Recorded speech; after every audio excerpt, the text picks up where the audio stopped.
다음 3회 문제 보겠습니다. 1번 문제에서 액체 0.2g을 기하시켰더니 뭐 이런 말이 쭉 나와요. 자, 분자량에 가장 가까운 값은 이렇게 돼 있는데 일단 이런 문제가 나왔을 때 반응이 있는지 없는지 한번 생각해 보세요.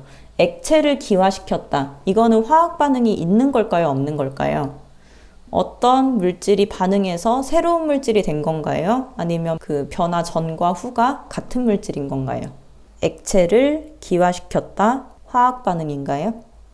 자, 이런 문제가 이제 가장 최근 기출문제인데요. 자, 이 상태는 반응이 없는 상태입니다. 뭐 물이 녹아서 기체가 되고 이런 거는 화학 반응이 아니라 그냥 상태 변화이죠. 그래서 화학 반응이 없는 상태인데 화학 반응이 없는 경우에는 이상기체 상태 방정식 PV는 n분의 WRT로 이 각각의 것을 다 구할 수 있습니다. 근데 화학 반응이 있으면 PV는 nRT를 통해서 V만 구할 수 있어요. 지금 반응이 없는 상태이기 때문에 이 문제를 PV는 n분의 WRT로 구해보겠습니다. PV는 nRT가 아니라 n분의 WRT를 쓰는 이유는 여기에 0.2g이라고 이제 W가 주어졌기 때문에 그렇고요. 여기에서 구해야 하는 거는 분자량 M입니다. 분자량인 M은 PV분의 WRT가 되는데 자, 이때 P는 몇이 될까요? 이 중에서 P의 값이 뭐죠? 740mm HG를 뭘로 바꿔주냐면 ATM으로 바꿔주기 위해 이렇게 계산을 합니다. 자, 이렇게 하게 되면 0.9737이 나오고요. 그 다음에 V라는 값은 여기 있는 80ml예요. 근데 80ml가 아니라 어떤 단위로 맞춰주냐면 리터로 맞춰줍니다. 그래서 0.08리터가 되고요. 그 다음에 W는 0.2g. 리터로 되어 있는 경우에는 W도 g이 되고 미터 세제곱으로 부피의 단위가 되어 있으면 W는 킬로그램이 됩니다. R은 0.082라는 숫자를 가집니다. atm.liter/mol.k. T는 97을 그냥 쓰는 게 아니고 여기에다 뭐를 더해야 되죠? 273을 더해야 됩니다. 97에 273을 더했더니 뭐가 되냐면 370이 되네요. 370 켈빈.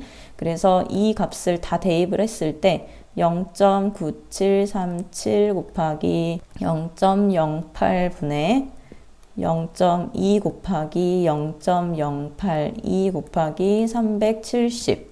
자, 이렇게 됐을 때 이 계산한 값이 77.8이 됩니다. 77.8이 나왔을 때 답은 79를 고르시면 돼요.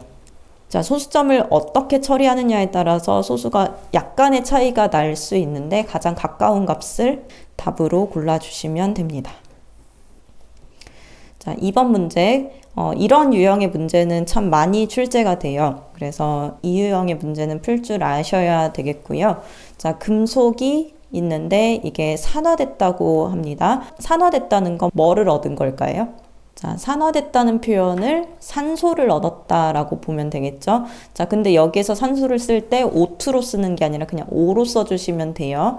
몇 개씩 반응했는지 실험식을 구하는 문제다 보니까 M하고 O가 서로 반응했을 때 M이 X개, O가 Y개 이렇게 반응을 했다고 합니다. 그러면 M은 몇 개가 반응했고 O는 몇 개가 반응했는지 몰수를 구해서 이제 생각을 해봐야 되는데요. 자, 몰수를 구할 때 N은 M분의 W, 분자량분의 질량입니다.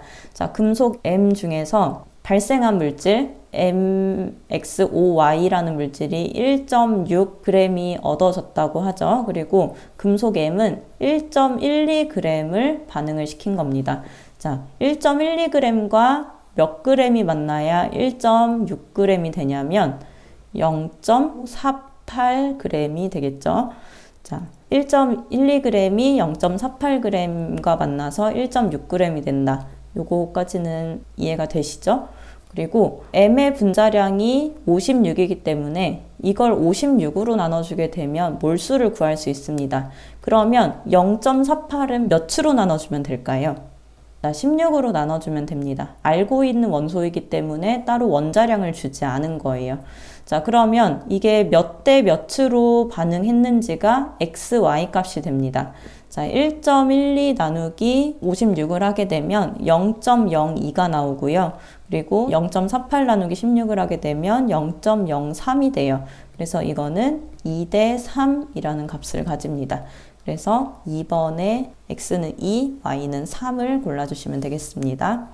자, 백금 전극을 사용하여 물을 전기분해한다고 합니다. 패러데이 법칙하고 비슷하지만 약간 또 다른 부분도 있어요.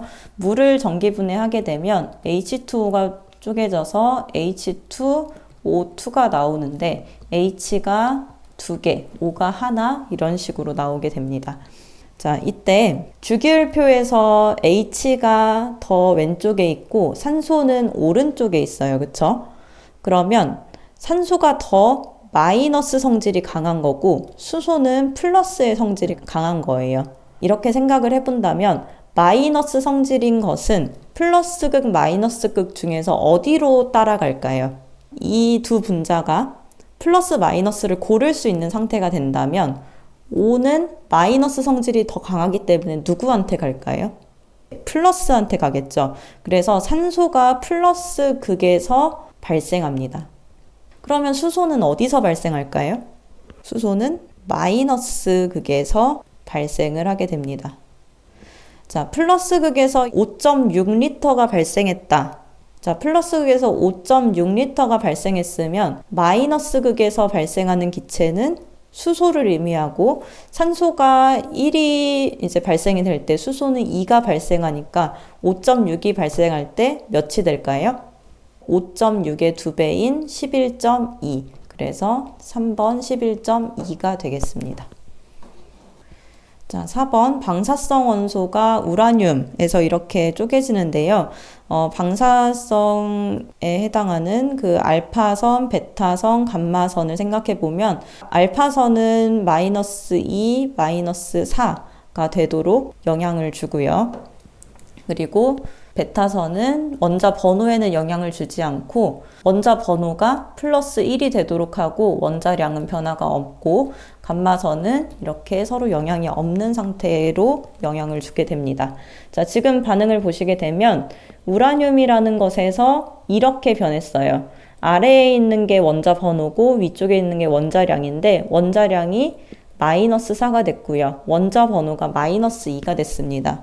즉 이쪽을 봐도 이렇게 알 수 있는 내용이긴 한데요. 자, -2가 되고 -4가 된 이 분계를 알파 분계라고 하죠. 그래서 알파 분계를 골라주시면 되겠고요. 자, 5번에서 방향족 탄화수소가 아닌 것을 고를 때 방향족은 이 벤젠고리가 있는 것을 얘기할까요? 없는 것을 얘기할까요?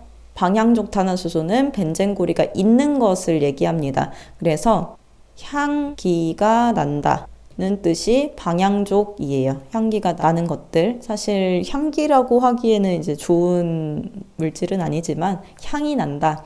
자, 에틸렌을 봤을 때 에틸렌은 C가 2개, H가 4개의 물질입니다. 그래서 C가 2개, H 4개 이렇게 결합하는 거고 톨루에는 벤젠에 CH3가 있는 거, 아닐린은 벤젠에 뭐가 달린 거였죠?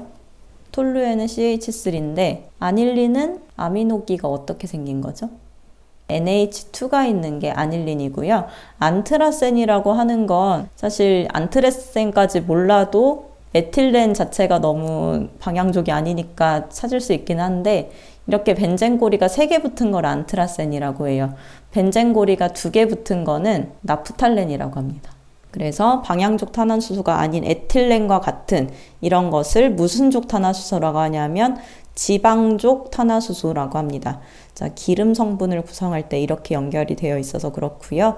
6번에 1의 오비탈에 2개, 2의 오비탈에 2개 이렇게 되어 있는데 자, 원자 껍질 M 껍질에는 몇 개가 있는 거라고 보면 되냐면 핵을 기준으로 전자 껍질이 첫 번째, 두 번째, 세 번째일 때 제일 첫 번째 전자 껍질은 K 껍질, 두 번째 전자 껍질은 L 껍질, 세 번째 전자 껍질은 M 껍질이라고 부릅니다. 자, 그러면 1S까지가 K 껍질에 들어가는 거죠. 그래서 첫 번째 전자 껍질에는 전자를 2개만 받을 수 있고, 두 번째 전자 껍질에는 2s 제곱 2p6 이렇게 들어갈 수 있습니다. 그래서 두 번째 전자 껍질은 8개까지 전자를 받을 수 있어요. 그러면 M 껍질이라고 하는 세 번째 전자 껍질에는 몇 개의 전자가 들어갈 수 있냐 하면 7개의 전자가 들어갈 수 있습니다. 그래서 3번이 답이 되겠습니다. 자, 황산 수용액 400ml의 순 황산이 98g 녹아 있다면 이 농도는 몇 노르말 농도인가? 자, 노르말 농도 구할 때는 몰 농도에다가 뭐를 곱하면 된다고 했었죠? 몰 농도에 당량수를 곱하면 됩니다. 자, 황산이라는 것은 H2SO4로 쓰는 물질이에요. 당량이 몇이 되죠? 2가 됩니다. 자, 그러면 몰 농도만 구하면 되겠네요. 몰 농도를 구하는 방법은 용액 1리터 중에 용질의 몰수가 몇인지를 가지고 구합니다.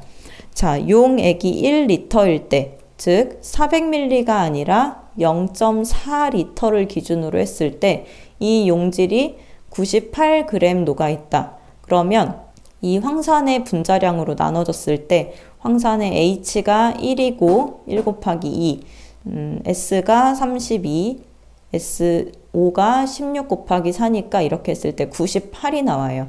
그래서 98g per 몰로 했을 때 몇 몰 농도가 되냐면 2.5 몰 농도가 됩니다. 그래서 2.5에다가 2를 곱한 노르말 농도는 5 노르말 농도가 되겠습니다. 자, 다음에 벤젠 유도체 가운데서 벤젠의 취한 반응으로 직접 유도할 수 없는 거, 벤젠에다가 이렇게 수소 한 자리를 Cl로 바꾸면 이것은 클로로벤젠이라고 부르죠. 그리고 벤젠에다가 H2SO4를 이렇게 쓰게 되면 H 하나 O 하나가 빠지면서 여기가 SO3H가 붙게 됩니다. 황산과 반응시키게 되면 이걸 얻을 수 있어요.